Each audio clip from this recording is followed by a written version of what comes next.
Travis Wingoodsell. Last night, as I was in bed, I got the idea that I would do translations of the facsimiles for you from the Book of Abraham and the Book of Joseph. Show you how it's done and do a video for each facsimile, because to do the whole thing would be hours.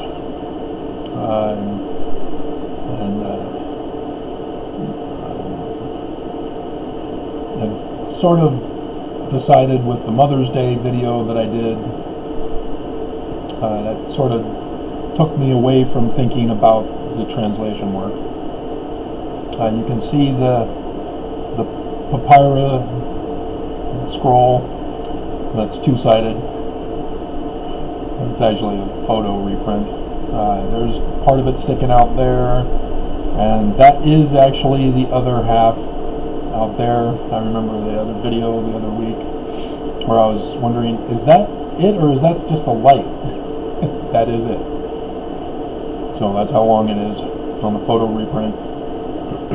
From the book by, I believe it's John Rittner's book, who was the teacher of John Gee, who condemned John Gee, his student, for defending papyri and the church as a result of the incorrectness of the papyri. But as I was going about wanting to check to see what's going on in the world, YouTube brought to my attention what is her name? I'm forgetting her name now because I haven't seen her stuff forever. I started to watch her on my old channel to see about getting ideas from the millennial generation of Mormons and how they think and how they're perceiving the church currently as compared to when I was a kid, her age. She's a returned missionary, so I had been following her videos, but of course not commenting. And so she always, a lot of the time, she talks about her mission experience, helping other young women who want to go on missions themselves. But with coronavirus, I'm sure she's. I remember seeing the video about, oh, we can't go on missions anymore. Oh no! So, but yeah, Mormons. That was prophesied, sort of. If you consider the source being Hearsay Kimball, that missionaries would be called home, and then you realize who he was and what role he played in American history and in religious history or church history, LDS church history. You realize, it's not a prophecy. It's just they planned way back then to do what they're currently doing now.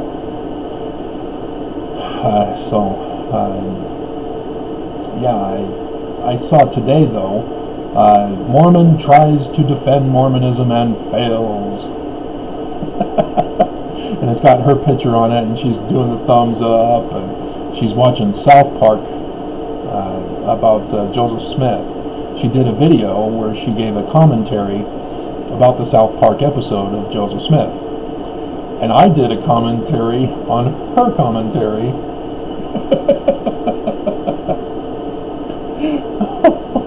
It's just, she never caught on to what they were doing by saying dum dum dum dum dum, and even when they tried to help us for those who were letting it fly in one ear and out the other, like she, they had smart, smart, smart, smart, smart. She still didn't catch on. So it's Telltale guy, the channel Telltale, who's finally getting around to this. This was 6 days ago when he did this. I mean, she did this video at least a year ago. at least. And so he's way behind on this, as he's calling the title of his video "Mormon Badly" in parentheses, or in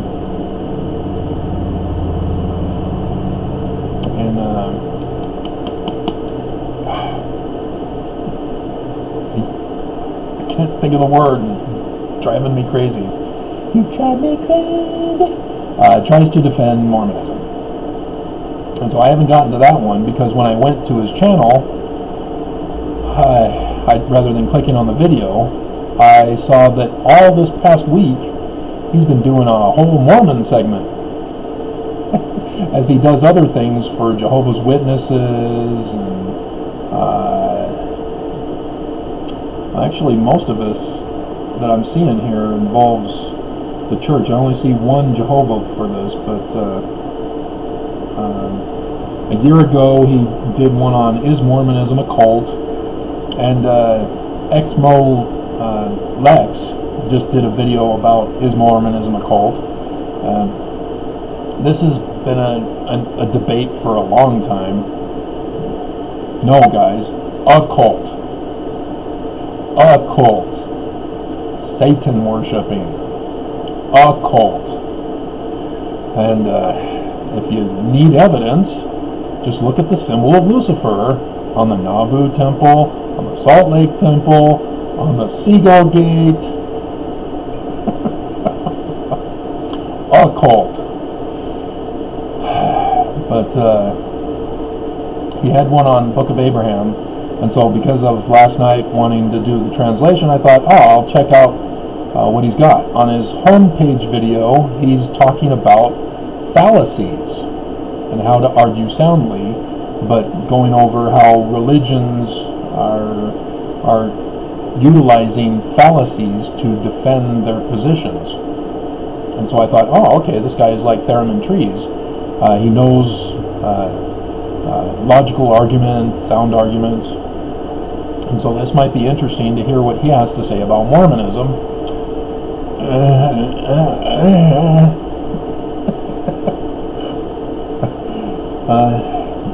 He's all hype. First of all, he's a little kid compared to me, but and so, in other words, he had learned about fallacies and thinks he knows it all now, but he clearly doesn't, because his Book of Abraham video, as I'm trying to watch it, he makes the cardinal mistake of not referring to source material, primary source material. You can't argue a position by hearsay arguments. So-and-so says this, therefore it's true. Critics of the church make this same mistake in church history. For example, was Joseph Smith a polygamist? What sources would you use to find out if Joseph Smith was a polygamist? Exactly.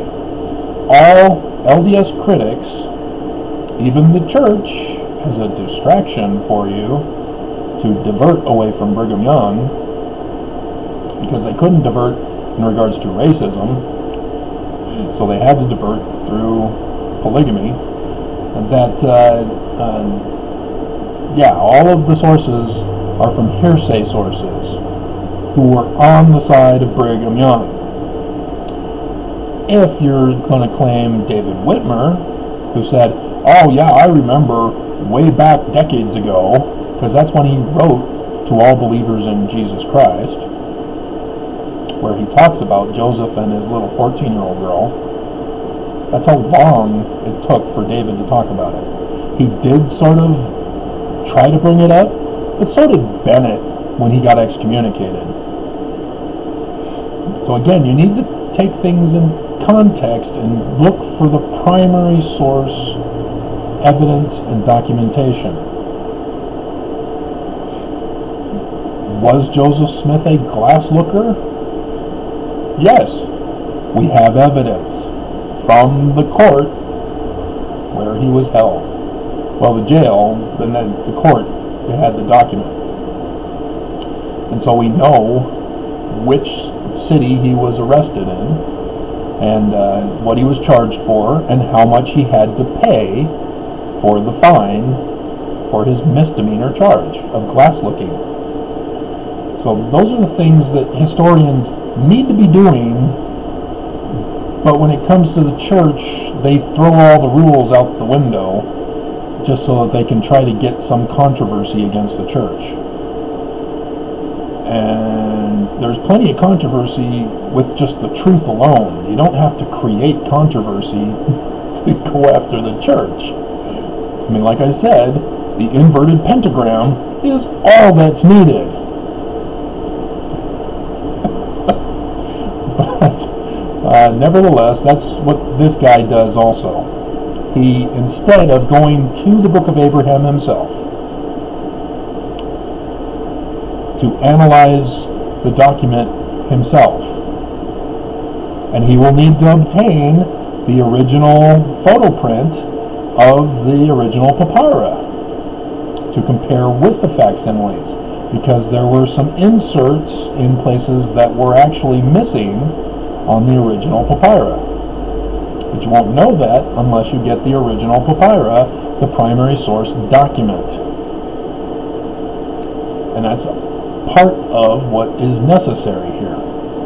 But instead, what he does is refer to Jeremy Runnels' CES letter. Oops. Jeremy is not an Egyptologist. He's not a professional by any stretch of the means. He just had questions, which he got from anti-Mormon books such as the Tanners, Mormonism, Shadow and Reality. I'm assuming that because a lot of the questions do relate to what the Tanners had been telling us for decades. And he sent it to his CES director because his CES teacher was unable to answer them. And I guess there's a family connection with the director specifically. And so he got excommunicated because he was asking questions. And I tried to do a commentary. I've got at least one video. I had a whole playlist set aside to do the whole thing for it.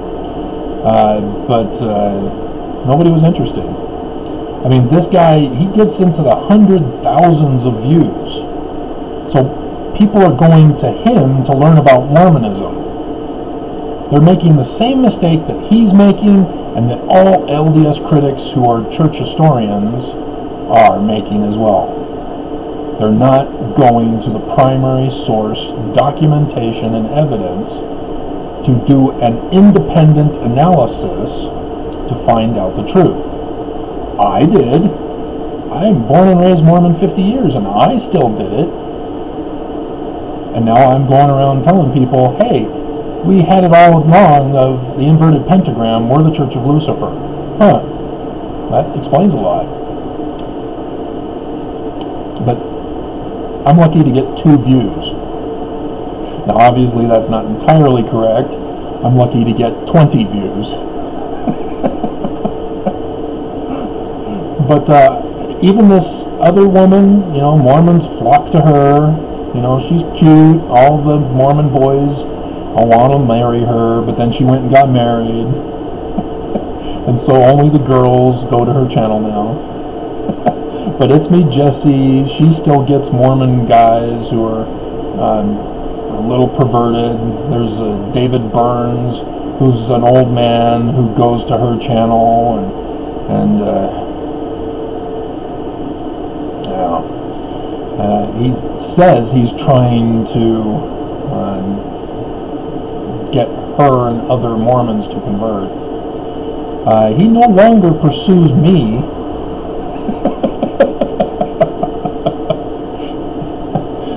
He no longer tries to debate me on her channel. It's Me, Jesse's channel. He would never come to my channel to debate me directly. He had to do it through It's Me, Jesse, and he had to respond to my comment rather than doing his own comment calling me out. And that's because he knows the system on YouTube, that he can hide if he comments on somebody else's comment, unless people are watching and reading for comments, which some people do, I guess. But yeah, David Burns is an old pervert claiming to be Mormon, and I've shut him down and silenced him. The first time I silenced him was over priesthood authority of succession. I was trying to tell him Brigham Young was not legitimate. He was not the true successor. David kept arguing, oh, that's the way it is now, therefore that's the way it was then.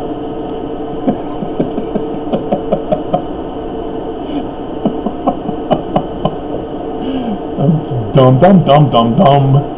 And so I eventually shut him down, and he went away, but then he forgot who I was, came after me again, and so I immediately responded by recognizing him.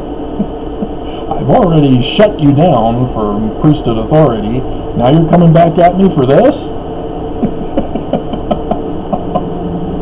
And so, yeah, he tried it again, and then I shut him down with my lawsuit that Judge First had abandoned me on. So I'm surprised he's not coming back and saying, it didn't shut down, did it? Oh, wait, it did shut down. Coronavirus shut the church down. Oh, wow. You know, so yeah, he's not coming back because I let him know the church is wicked. It's about to be shut down. And so he's gone. He may be dead from coronavirus now. Who knows? But yeah, if you're gonna complain about the church, if you're gonna argue that the church is wrong, if you're, you know, getting hundreds of thousands of views, make sure you're right in your argument.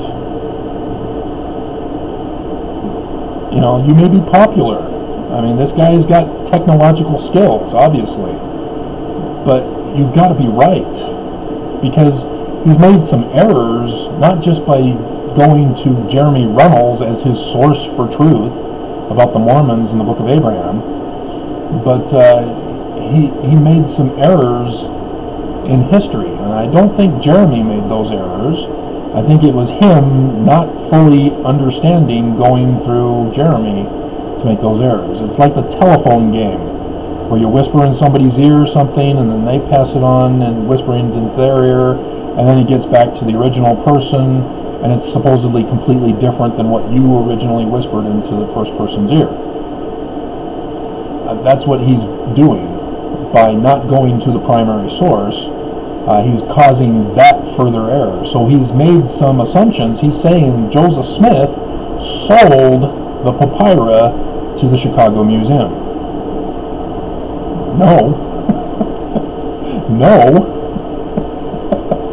Joseph Smith's family got the possession of the papyri, and they, I think they gave it. I don't think they sold it, but again, I'm not a primary source person, but I know enough to know it wasn't Joseph Smith. He didn't get it finished, and so he's not going to give it away before he finishes.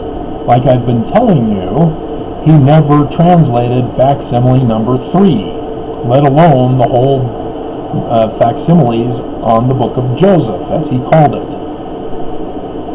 And thus why I was intending to do those translations for you today, but I don't. The Mother's Day videos were sufficient for me today, yeah. And so nobody comes to my videos to get the word out to people, and that's the frustrating thing. Is I'm just talking in the wind. Nobody's listening. Everybody's going to this guy and getting misinformed and disinformed, even though he's right in the main thesis of the church is a fraud. Current church. But again, if you don't know to know, you're going to get fooled and led away by this guy and others who likewise do the same stunt. Like Jeremy Runnels does the same stunt. It wasn't his own questions from his own research. Jeremy got it from others who were critical of the church. And so he thought he was being clever. Saying, oh, these are questions I have. Why won't anybody answer my questions? Oh, little helpless me. Yeah, whatever, Jeremy. I mean, it was great that you exposed the church, but it's not great that everybody's now thinking you're the source of truth. And that's the problem. Expose the church, great. Becoming the source of truth about the church,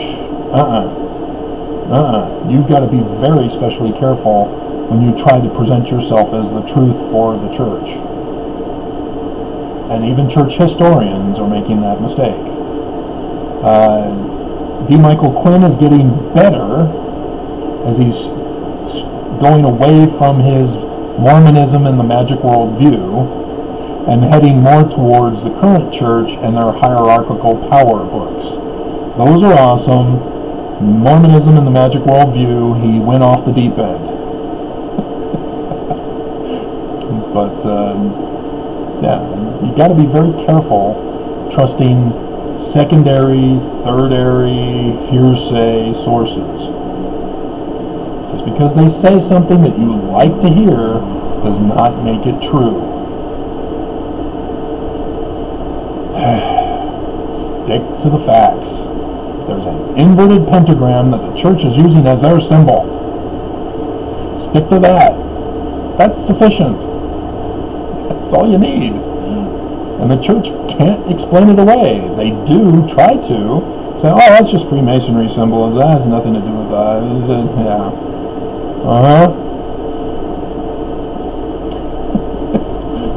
So, yeah, let's get some people saying, hey, Mormons, you're satanic. There's the symbol. There's the proof. You're satanic. And then if they say, no, our doctrine is the gospel, Jesus. Oh, okay, so when the Book of Mormon says that the Church of Lucifer does this, and this, and your church is doing the exact same thing, well, no, we have Jesus in our name. Yeah, wolves in sheep's clothing. That's what that means. Lucifer's church isn't going to call him Anton LaVey's Satanic Bible Church. Even though he did do that too. But, man. Alright. That's enough.